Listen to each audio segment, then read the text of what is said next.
하나님이 우리에게 주신 구원의 선물은 상상을 초월한 축복입니다. 바울은 로마서에서 복음을 전하죠.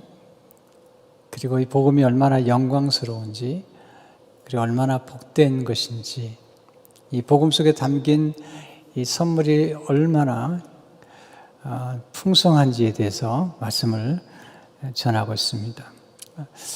바울은 구원은 선물이다 라는 사실을 강조하죠. 에베소 2장 8절 9절을 보게 되면 나는 그 은혜에 의하여 믿음으로 말미암아 구원을 받았으니 이것은 너에게서 난 것이 아니요 하나님의 선물이라. 행위에서 난 것이 아니니 이는 누구든지 자랑하지 못하게 함이라. 우리는 선물로 받은 거예요, 구원을. 선물이라는 것은 우리가 노력으로 받은 게 아니잖아요. 그냥 선물을 주시는 분이 값없이 은혜로 주시는 것입니다. 근데 다른 선물도 물론 다 귀하지만 이 구원이라는 선물은 받을 때는 그 선물이 얼마나 영광스럽고 풍요로운지를 잘 몰라요. 그래서 바울이 지금 이 구원의 복음이 얼마나 영광스러운지에 대해서 설명을 하고 있는 것입니다.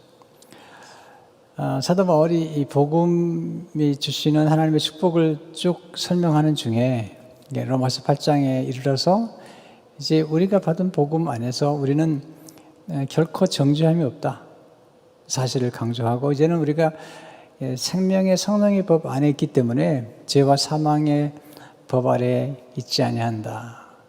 그리고 나서 우리에게 주신 복음 중에 가장 소중한 또 하나의 복음은 성령께서 우리 안에 거하심으로 다시는 무수하는 종의 영이 아니라, 곧 우리는 더 이상 종이 아니라 하나님의 자녀의 영, 하나님의 아들의 영을 받았기 때문에 하나님의 자녀가 되었다는 사실을 강조를 하고 있습니다. 그리고 나서 이어서 우리 하나님의 자녀라는 사실이 어떤 축복이 되는지를 오늘 말씀하고 있는 것입니다. 오늘 17절에 보시면 자녀이면 또한 상속자 곧 하나님의 상속자요. 이 상속자라는 이 축복, 오늘은 이 한 말씀, 이 상속자가 된 것이 어떻게 되었으며 이게 왜 중요하며 또 상속자가 누리게 되는 축복과 영광은 무엇인지 이걸 좀 나누고 싶습니다. 첫째로 하나님 우리를 그리스도와 함께한 상속자로 세우셨다는 거죠. 17절 다시 보시면 자녀이면 또한 상속자 곧 하나님의 상속자요. 그 다음에 그리스도와 함께한 상속자다. 신약성에 보면 그리스도와 함께 공동 상속자가 되었다는 것입니다. 여러분, 성경에서 말하는 상속자는 굉장한 유업을 받는 거죠.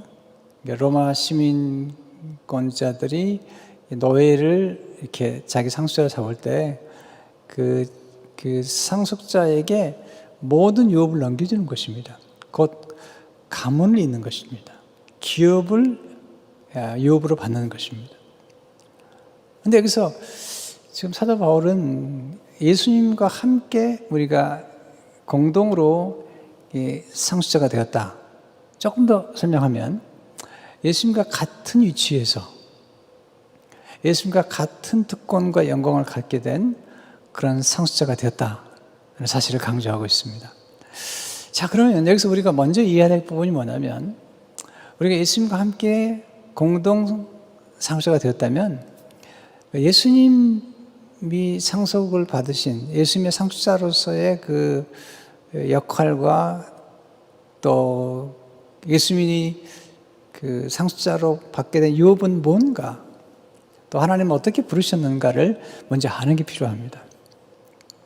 자, 히브리서 1장 2절에 보면 이 모든 날의 마지막에는 아들을 통하여, 이 아들은 예수님이시죠. 독생하신 예수님이죠. 통하여 우리에게 말씀하셨으니 이 아들을, 그 예수님을 만유의 상속자로 세우시고 또 그로 말미암아 모든 세계를 지으셨느니라. 예수님은 모든 세계를 창조하신 창조주신데 창조하셨기 때문에 모든 만유의 소유자가 되시는 거죠. 근데 이 성경은 특별히 이 만유의 상속자라는 사실을 강조하고 있는 거예요. 상속자다. 예수님께서 이 사실을 강조하고 있습니다. 근데 우리가 이제 이 말씀을 좀 더 이해하려면 창세기로 돌아가야 되겠죠. 예수님이 모든 만물을 만드시고 하나님 아버지가 예수님께 모든 만물을 상속자로 예수님을 세우셨다는 것입니다. 그런데 성삼위 하나님의 은혜는 뭐냐면 만드신 피조물 가운데 사람, 곧 아담은 사람이라는 뜻이죠. 사람에게 그 상속자가 해야 될 역할을, 그 특권을 부여했다는 거죠. 모든 만물을 그 아담에게 맡기셨다는 거죠. 복을 주시고 생육하고 번성하고 모든 만물을 다스리라는 거죠. 상속자의 역할 가운데 하나는 다스리는 거죠. 만든 것을 다스린다는 것은 돌보는 거죠. 굉장히 엄청난 영광일 뿐만 아니라 엄청난 책임이 부과되는 것이죠. 근데 문제는 뭐냐면 아담과 하와가 이런 놀라운 하나님의 축복 속에서 이렇게 모든 만물을 다스리는 상속자 위치에 하나님 세우셨는데 그들이 선악과를 따먹고 범죄함으로 그들이 저주를 받게 된 것입니다. 저주를 받음으로 그 상속자의 위치를 박탈당한 거죠. 거기에는 이제 그들의 교만과 불순종이 포함되어 있다는 것입니다. 교만과 불순종은 반드시 모든 특권을 박탈당하게 되는 비극을 초래하는 것입니다. 하나님께서 아담과 하와를 약속하신 말씀대로 심판하시죠. 죄의 삭은 사망이니까요. 심판하시고 그들에게 저주가 임합니다. 이제 그들에게 저주가 임하면서 동시에 또 임한 게 뭐냐면 그들이 돌보았던 모든 만물이 동시에 저주를 받은 거예요. 그래서 이제 제가 다음 시간에 말씀드리겠지만 이 모든 만물이 아담과 하와의 범죄로 말미암아서 고통을 받고 탄식을 하고 있는 것입니다. 지금 이 세상이 보면은 이 매연과 또 얼마나 많이 고통을 받습니까? 고통스러운 세상이 돼버린 거죠. 하나님 만드신 이 만유가 너무 아름다운데 이 아름다운 만유가 지금 고통을 받고 있는 겁니다. 하나님께서 아담과 하와와 그리고 이 뱀을 저주하시죠. 그러는 중에 하나님 참 좋으신 분이시죠. 네. 그것은 중에 거기서 끝나는 것이 아니라 하나님의 그 사랑으로 다시 한번 이 인류를 회복시키려고 하는 계획을 가지신 거죠. 그 계획이 원복음이라는 계획이죠. 창세기 3장 15절의 말씀인데 우리가 꼭 거듭 돌아가야 될 말씀 중에 하나죠. 내가 너로 여자와 원수가 되게 하고 내 후손도 여자의 후손과 원수가 되게 하리니 여자의 후손은 내 머리를 상하게 할 것이요 너는 그의 발꿈치를 상하게 할 것이니라 하시고, 하나님께서 이 옛뱀 사탄에 의해서 유혹을 받은 아담과 하와의 그 모든 죄로부터 다시 구속하시 회복하기 위해서 하나님이 여자의 후손을 보내시겠다는 거죠. 여자 후손은 메시아죠. 그분은 그리스도시죠. 네. 근데 우리가 기억할 것은 뭐냐면 아담과 하와는 여자의 후손이 아니에요. 그러니까 여자로부터 태어나지 않은 유일한 사람이 있다면 그것은 아담과 하와죠. 아담은 엄마가 없어요. 흙으로 만들었기 때문에. 하와도 엄마가 없어요. 아담의 갈비로 만들었기 때문에. 그래서 결혼한 분이 그렇게 얘기하더라고요. 참 아담과 하와가 부럽다고, 또 하와가 부럽다고 그러더라고요. 왜냐하니까 시어머니가 없어가지고. 네. 시어머니가 없는 그 하와가 부럽다고 그러더라고요. 글쎄요, 참 묻자고 하는 얘기인지 모르지만, 근데 예수님은 반드시 여자의 후손으로 오셔야 되는 거예요. 아니, 아담은 피조물이기 때문에 그냥 흙으로 만들었지만 예수님은 하나님이시면서도 여자의 후손으로 오셔야 되는 것이에요. 이게 이제 하나님의 계획이죠. 반드시 여자의 후손으로 오셔야 돼요. 근데 여자의 후손으로 오실 때 상속자로 오시기 때문에 예수님께서 꼭 아들로 오셔야 되는 거예요. 아들. 또 장자. 이제 구약에서 보게 되면 어떤 상속자가 되려면 여자면 안 돼요. 반드시 아들이어야 돼요. 네. 그리고 이 상속자가 된다는 것은 엄청난 그 책임과 특권을 같이 갖게 되어 있는 거죠. 그런데 신약에 오게 되면 예수 그리스도의 복음 안에서 이제는 여자도 장자가 될 수 있다는 거죠. 이 장자권을 갖는다는 거죠. 또 여인들도 상속자가 된다는 거죠. 이게 엄청난 거예요. 이거 이제 예수 그리스도의 복음의 신비를 알게 되면 이 구약과 신약에서 율법과 복음의 차이로 오는 엄청난 스토리들이 여기에 담겨 있는 거죠. 그래서 에베소 3장 6절을 보게 되면 이는 이방인들이 복음으로 말미암아 그리스도 예수 안에서 함께 상속자가 되고 함께 지체가 되고 함께 약속에 참여한 자가 됩니다. 이 약속은 오늘 창세기 3장 15절에 말씀도 있지만 사실 이 약속 속에는 성령의 약속이 있는 거예요. 네. 이게 이제 예수 그리스도와 함께 우리가 이렇게 상속이 된다는 것은 예수 그리스도의 그 위치를 알게 되면, 그 예수님의 복음을 통해서 우리가 상속가 됐다는 사실을 알게 되면 이것 또한 영광스러운 것입니다. 자, 우리가 자녀이면 우리는 상속자인데 바울이 이렇게 얘기하죠. 높이 세워주신 게 이게 이제 복음의 영광이죠. 하나님의 역사죠. 두 번째, 하나님의 상속자가 되기 위해서는 종이 아니에요. 아브라함이 믿음의 조상이에요. 아브라함은 율법의 조상이 아니에요. 이 말씀과 뒤에 나오는 말씀을 함께 공부하다가 이 상속자 하나만 가지고 말씀을 나누는데도 좀 벅차요. 그래서 한 절로 정하게 되는 거죠. 하나님께서 아브라함 부르시죠. 그래 아브라함이 말씀하세요. 내가 너로 큰 후손을 주게 하겠다. 큰 민족을요. 이 후손의 축복은 이제 내가 내게 시야 땅으로 가라는 거죠. 그 다음에 중요한 사명을 주시죠. 그 사명이 뭐냐면 너로 말미암아 모든 민족이 복을 받을 것이다. 자, 이 복음 속에 들어있는 거죠. 모든 민족이 너로 말미암아 복을 받을 것인데, 너로 말미암아 복을 받기 위해서 너는 반드시 아들을 낳아야 된다. 내가 너에게 아들을 주겠고 그 아들이 곧 장자가 상속자가 될 것이라는 사실을 말씀하시는 거죠. 근데 이제 문제는 뭐냐면 이 아브라함이 이런 약속을 받긴 했어요. 하나님 약속을 받긴 했는데 하나님이 이 아들을 더해 주시는 거죠. 그래서 아브라함이 생각하는 게 뭐냐면 하나님의 아들을 안 주시니까 자기의 유불이을 상속자로 생각해낸 게 조카 롯입니다.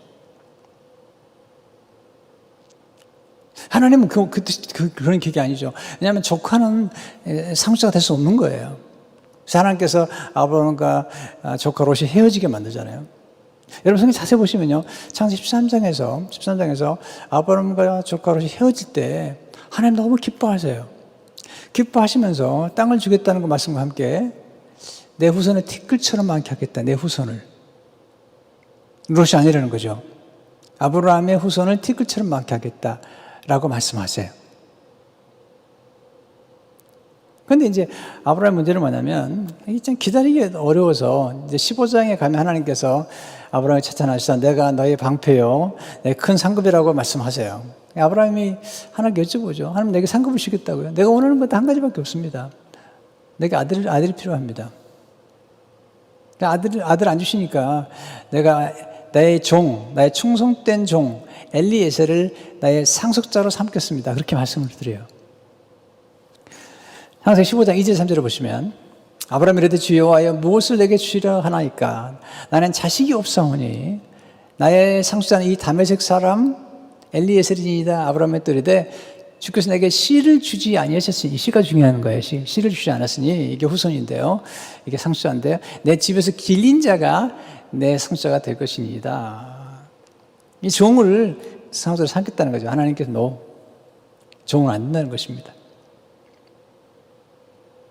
그러면서 아브라함을 데리고 밖으로 나가요. 하늘의 별을 보라는 거죠.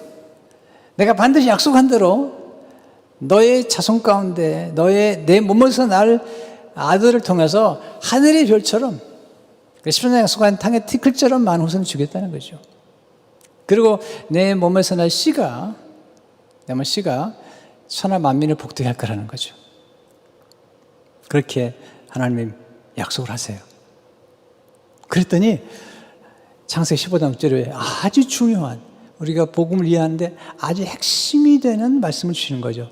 6절에 아브라함이 여호와를 믿으니 여호와께서 이를 그의 의로 여기셨다. 칭의, 그를 의롭게 여기셨다. 뭘 믿었어요? 여호와를 믿었다는 뭘 믿었던 거죠? 네, 그의 몸에서 아들을 주시겠다는 거예요. 그 아들이 곧 그 씨, 그 후손, 그가 상속자가 될 텐데 종은 상속자가 되지 못한다는 거죠. 그 아들이 누구죠? 결국은 이삭을 통해서 오시는 예수님을 의미하는 거죠. 그러니까 이게 복음이라는 거죠. 복음은 뭐냐면 예수님을 믿는 게 복음이죠. 예수님이 행하신 모든 걸 믿는 게 복음이죠. 근데 먼저 인격을 믿는 거예요. 그러니까 아브라함이 여호와를 믿으니 이를 그로 의로 여기셨다는 이 놀라운 이신칭의의 메시지는 다른 게 아니에요. 종은 상속할 수 없다는 거죠. 반드시 아들이 상속가 되어야 된다는 거예요. 그런데 아브라함이 또 문제가 뭐냐면 또 기다리지 못해요. 참 하나님이 아브라함을 참 정말 보실 때도 우리 같은 것 같아요. 아니 그러면 그 정도에서 기다려야죠. 근데 조금 세월이 지나면서 또 기다리지 못해요. 그래서 이번에는 다시 이제 사라가 같이 동원이 돼가지고 아들을 낳으려고 하는 그 모습을 보이는 거죠. 자, 세 번째 배우는 교훈은 뭐냐면 상속자가 되는 것은 육신의 행위가 아닌 오직 믿음으로 가능한 것입니다. 기다리지 못하고 엘리에셀을 하나님 노하니까 이제 사라가 얘기하는 거죠. 내가 애굽에서 데려온 여종 하갈이 있는데 아브라함에게 그 여종에 들어가라는 거죠. 그래서 아들을 낳으라는 거죠. 그래서 아브라함이 그 얘기를 듣죠. 제가 결혼 생활 해보니까 이 아내의 말을 듣는 게 참 중요한 것 같아요. 그렇지만 어떨 때는 조심해 들어야 돼요. 아담도 하와의 말을 듣고 엄청난 실수를 했어요. 또 아브라함도 사레의 말을 듣고 엄청난 실수를 했어요. 제가 보니까 아내의 말을 99% 듣는 게 좋은 것 같아요. 그러나 1% 정도는 조심해야 돼요. 1% 정도는요. 왜? 이렇게 사라 같은 실수를 할 수가 있고 또 하와 같은 실수를 했기 때문에. 남편들이 아내의 말을 잘 들으세요. 도움이 돼요. 저도 살아보니까. 그러나 1% 정도는 잘못 분별하거나 생각할 수 있어요. 제가 보니까. 예. 근데 아브라함이 뭐냐면 사라의 말을 듣고 여종 하갈에게 들어가죠. 들어가서는 아들이 이스마엘입니다. 하나님 말씀하시죠. 아니라는 거죠. 왜? 여종에서 난 아들이면 종이라는 거예요. 여종에서 난 아들은 종이기 때문에 상속자가 될 수 없다는 거예요. 그래서 아브라함이 큰 실수를 해요. 우리가 배워야 돼요. 아브라함 실수로부터. 여기서 배우는 교훈이 뭐죠? 첫째로 하나님의 뜻을 육신적인 방법으로 이루려고 하는 것은 큰 실수였죠. 하나님의 뜻은 지금 아브라함과 사라를 통해서 아들을 주시는 거예요. 후손을 주시는 거예요. 근데 하나님의 뜻은 육신적인 방법으로 머리를 굴려가지고 그것도 하갈의 몸에서, 그것도 애굽 여인 하갈의 몸에서 아들을 낳으려고 했던 것이죠. 두 번째, 하나님의 때를 육신적인 방법으로 앞당기라는 것은 큰 실수였다는 거죠. 하나님의 때는 아브라함이 100세가 될 때예요. 근데 인간적인 방법으로, 마치 모세가 애굽 사람을 쳐 죽였던 것은 하나님의 뜻은 알았지만 때를 모르고 그것도 육신적인 방법으로 사람을 쳐 죽여서 구원을 이루려고 했던 것이죠. 조심해야 돼요, 우리가. 네. 인간의 행위로, 인간의 노력으로 하나님의 뜻을 그렇게 이루려는 바람직하지 않아요. 사실은 구약 이스라엘 백성들을 구원하실 때도 율법을 주신 게 먼저가 아니에요. 그들을 건져내신 게 먼저예요. 히브리 민족을 건져내신 다음에 하나님께서 그렇게 말씀하세요. 이스라엘 내 장자라고. 그리고 나서 구원하신 다음에 그 율법을 주시는 거예요. 구약도 사실 구원이 먼저예요. 율법이 먼저가 아니에요. 그런데 이스라엘 민족들이 율법이 먼저인 것처럼 만들어버렸던 것이죠. 하나님의 전체적인 계획 속에는 언제나 구원의 문제만큼은, 또 우리가 장자가 되는 이런 하나님의 놀라운 역사의 경우에는 그것은 전적인 하나님의 은혜와 하나님의 긍휼과 하나님의 자비로 주어질 뿐만 아니라 우리의 믿음으로만 주어지는 거예요. 이스라엘 백성들이 그 율법과 전통을 너무 중요하게 생각했죠. 그래서 복음을 주신 것입니다. 세 번째, 하나님의 뜻은 육신의 게 아니라 성령님의 역사로 이루어지는 거예요. 그러니까 아브라함과 사라가 나중에 아들을 낳았죠. 그 후사죠. 상수자죠. 낳았는데 그게 육신의 노력으로 된 게 아니에요. 이미 생산할 능력을 잃었어요. 아브라함이. 몸에 죽은 것 같다 그랬어요. 사라는 경수가 끊어졌어요.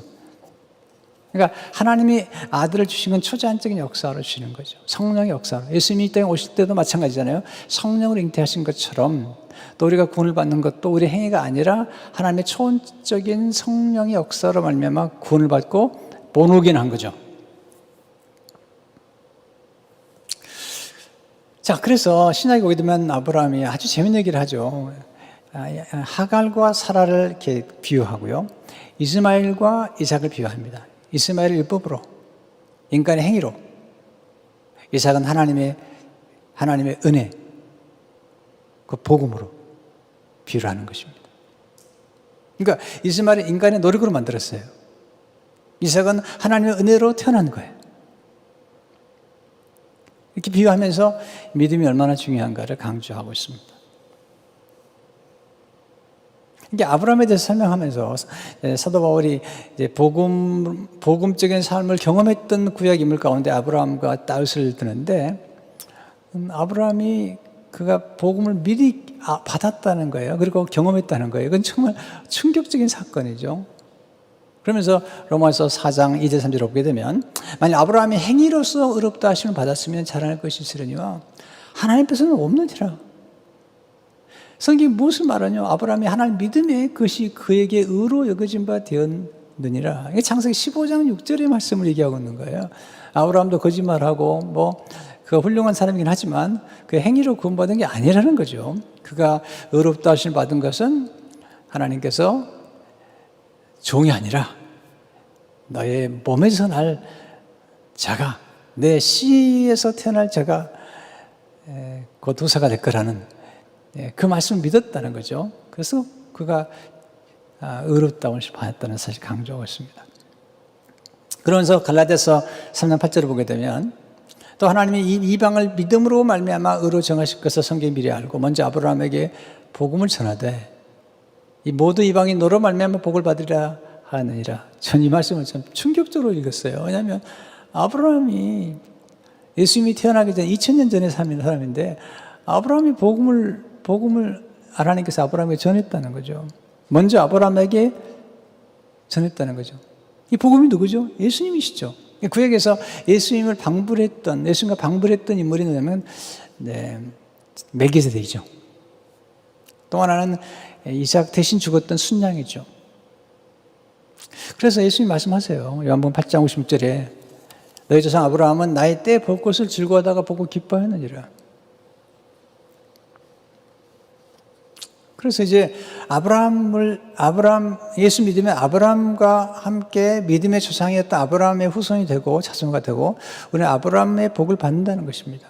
그러면서 갈라디아 3장 14절을 보면 굉장히 중요한 일, 이는 그리스도 예수 안에서 하나님 아브라함의 복이 이방인에게 미치게 하고 또 우리로 하여금 믿음으로 말미암아 성령의 약속을 받게 하려 함이라. 이게 성령의 약속이 굉장히 중요한 거예요. 구약 여호수아에 나와 있는 이 성령의 약속을 통해서 이방인들이 본어긴 하면서 종들의 자녀가 되는, 이게 이제 성령의 약속을 통해서 주어진 것이며, 우리 안에 성령께서 오셔서 우리가 하나님의 자녀가 된 것을 보증해 주시고, 우리가 하나님의 상속자가 된 것을 보증해 주시고, 또 하나는 우리가 하나님의 상속자로서 누리게 영광의 기업의 보증이 되신다는 거예요. 이 말씀이 이제 로마서 8장 23절의 말씀이잖아요. 그뿐 아니라 또한 우리 곧 성령의 처음 익은 열매를 받은 우리까지도 이 처음 익은 열매, 성령의 처음 익은 열매를 뭘 의미하냐면, 이게 이건 말씀이 좀 어렵기도 하지만 이해가 필요해요. 예수님이 부활의 첫 열매가 됐다고 그러잖아요. 부활의 첫 열매라는 사실은 그 부활의 첫 열매를 보면 나무가 첫 열매가 맺으면 그 첫 열매를 넣어서 그다음 많은 열매가 맺는 것처럼, 그러니까 첫 열매를 보면 나머지 열매를 보증하는 거예요. 그러니까 예수님이 부활의 첫 열매가 되신 걸 보면 예수님과 연합된 모든 사람들은, 우리 모든 사람은 예수님과 함께 부활한다는 거예요. 그처럼 성령의 처음 익은 열매는 뭐냐면, 성령을 우리 안에 주셨다는 사실은 성령을 통해서 우리가 누리게 될 기업의 보증을 우리에게 주셨다는 거예요. 그러니까 성령을 우리가 경험하면 앞으로 우리가 누리게 될 기업을 우리가 알게 된다는 것이죠. 그러니까 우리가 집을 살 때, 땅을 살 때 이렇게 먼저 다운페이를 하잖아요. 이게 이제 처음 익은 열매가 같다는 거죠. 보증과 같다는 거죠. 개런티 하는 거죠. 이게 이제 성령의 약속을 받게 된 놀라운 것입니다. 자, 아주 심플하지만 굉장히 중요한 얘기를 하는 거예요. 구약에서 종은, 또 여자는 장자가 될 수 없어요. 그리고 상속자가 될 수도 없어요. 예, 유업을 받을 수 없어요. 특별한 교훈 하나님께서는 베푸기도 하지만, 그러나 구약은 그런 상태죠. 근데 예수님 오시면서, 오늘 마지막 말씀인데요, 예수 안에서 누구나 상속자가 될 수 있다는 거죠. 이게 굉장히 중요한 메시지인 거예요.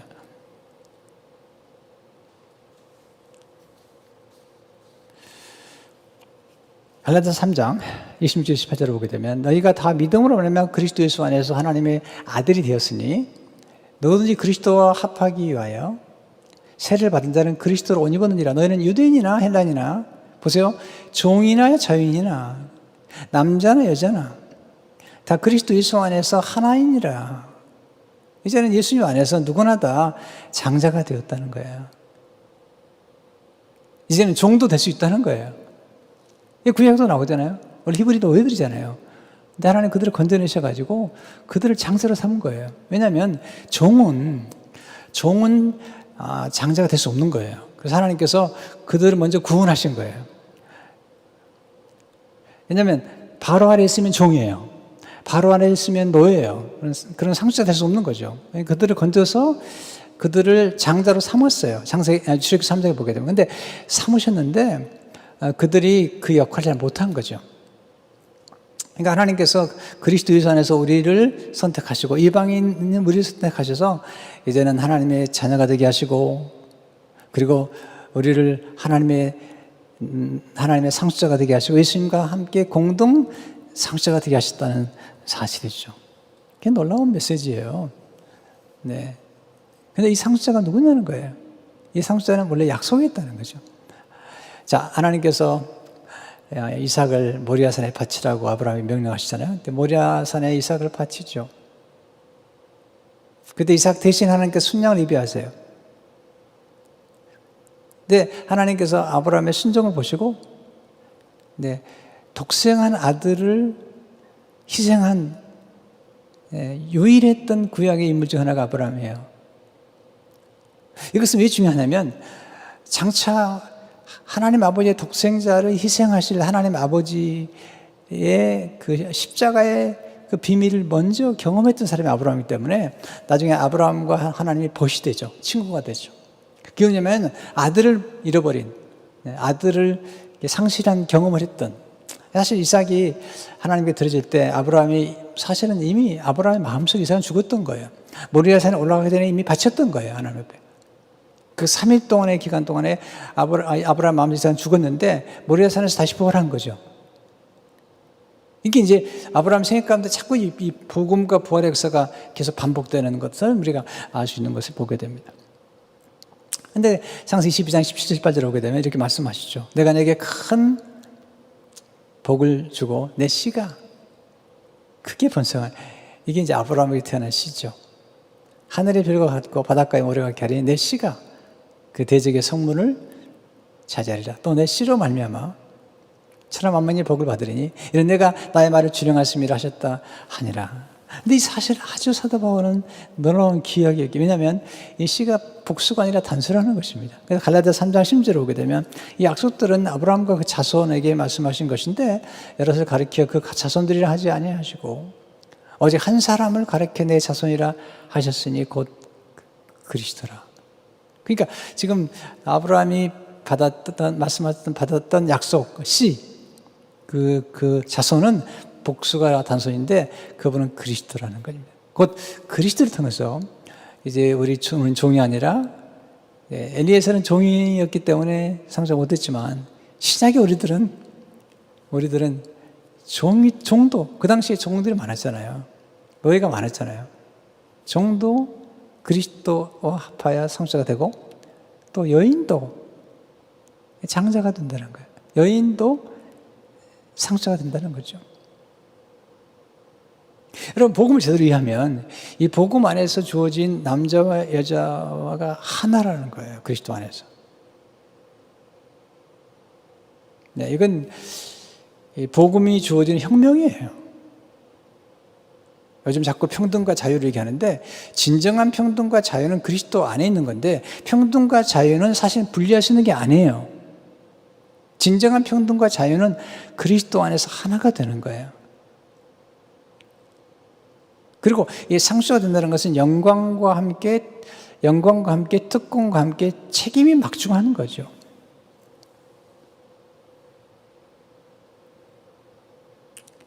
그래서 바울이 원했던 건 뭐냐면 이 기업의 영광을 좀 보면 좋겠다. 기업의 영광. 된다는 영광이 있는데 이게 상속자가 된 것도 영광스럽지만 장차 누리게 될 하나님의 놀라운 영광들이죠. 네. 만유와 우주 전체를 사실은, 물론 바울은 그 당시에 우주의 개념이 없지만 만유란 말을 쓰잖아요. 비블에서 보면 또 바울 자체가 사실은 모든 그러니까 성도가 누리는 가장 큰 영광스러운 기업을 여러 가지 하나님 나라도 그 기업이 될 수 있고요. 많은 기업들이 있을 수 있습니다. 그러나 정말 성숙한 성도가 가장 영광스럽게 생각하는 하나님의 기업의 영광은 하나님이신 거죠. 하나님이신 거죠. 하나님 얻으면 다 얻는 거예요. 그러니까 레위 사람들이 그런 거죠. 레위 지파 사람들에게 하나님께서 다른 지파가 주는 땅을 주지 아니하시고 레위 사람들의 기업은 나다. 여호와다.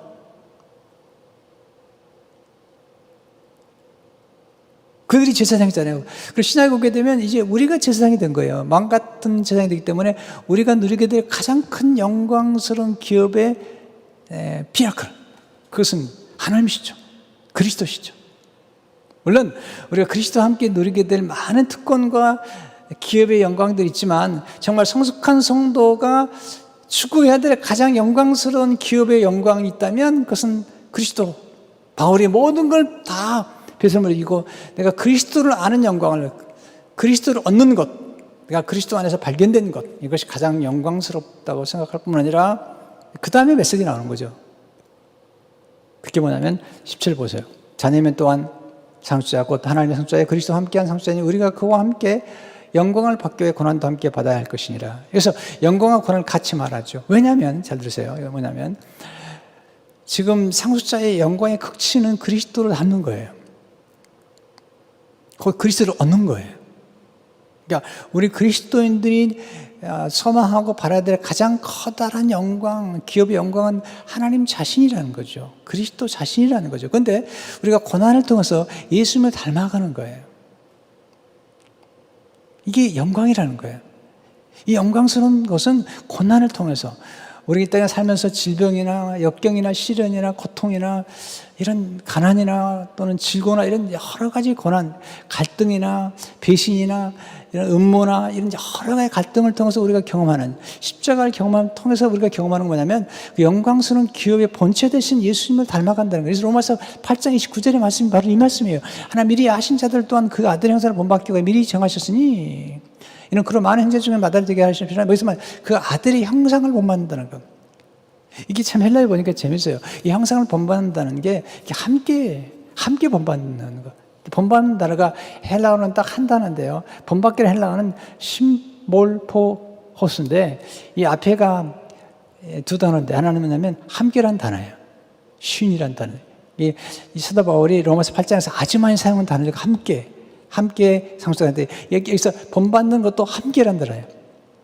그리고 형상이란 말이 모르는데 함께 그리스도와 함께 형상을 닮아가는데 예수님이 함께 영광스러운 과정에서 십자가를 지시고 영광스러워진 것처럼 우리들도 이 땅에 사는 동안에 그리스도의 고난에 동참하고 또 그리스도처럼 고난을 통해서 영광의 기업에 본체이시는 하나님 아들을 닮아가는 것, 그게 최고의 영광이라는 거죠. 사실은요.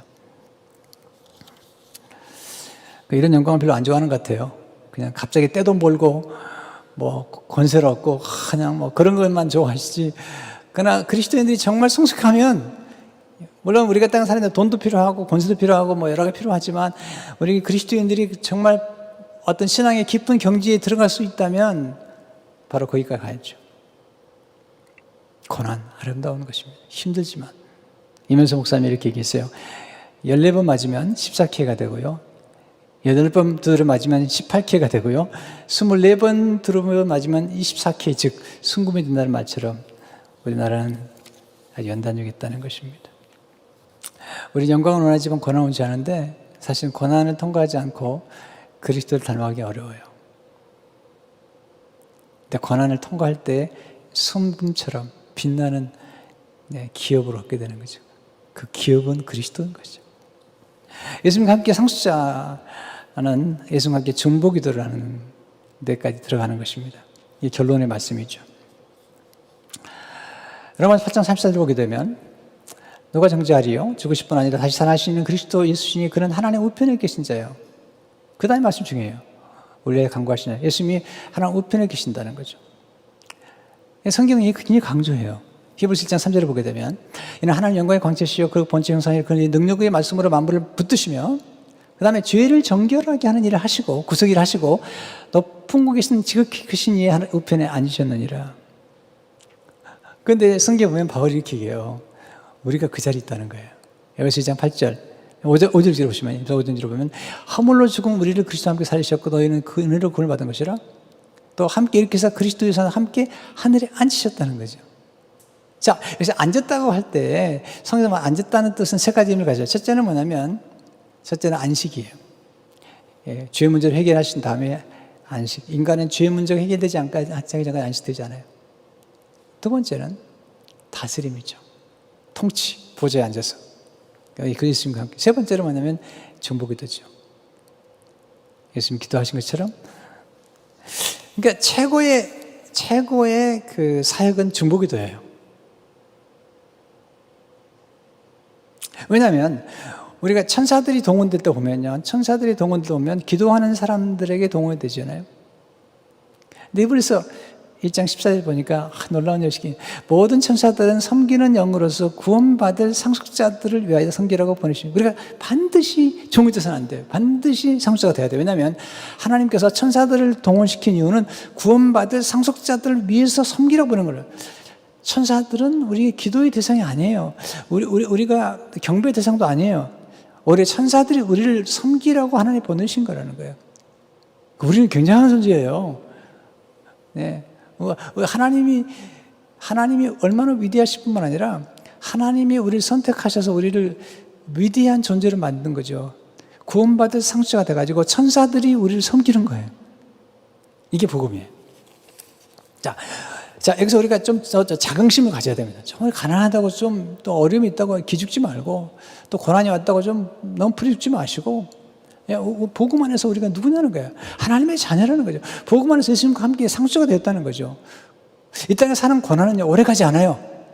또 사는 것도 오래가지 않습니다. 그러나 우리가 영원히 예수 그리스도 믿고 영원히 하나님의 자녀가 되었고 영원한 영생을 얻고 영원한 하나님의 아들과 같은 상속자의 위치에 있다는 것 자체가 복음의 영광이고, 그래서 지금 여러 가지 코로나 바이러스 어렵긴 하지만 여기에 요동하지 마시고, 이거 오래가지 않아요.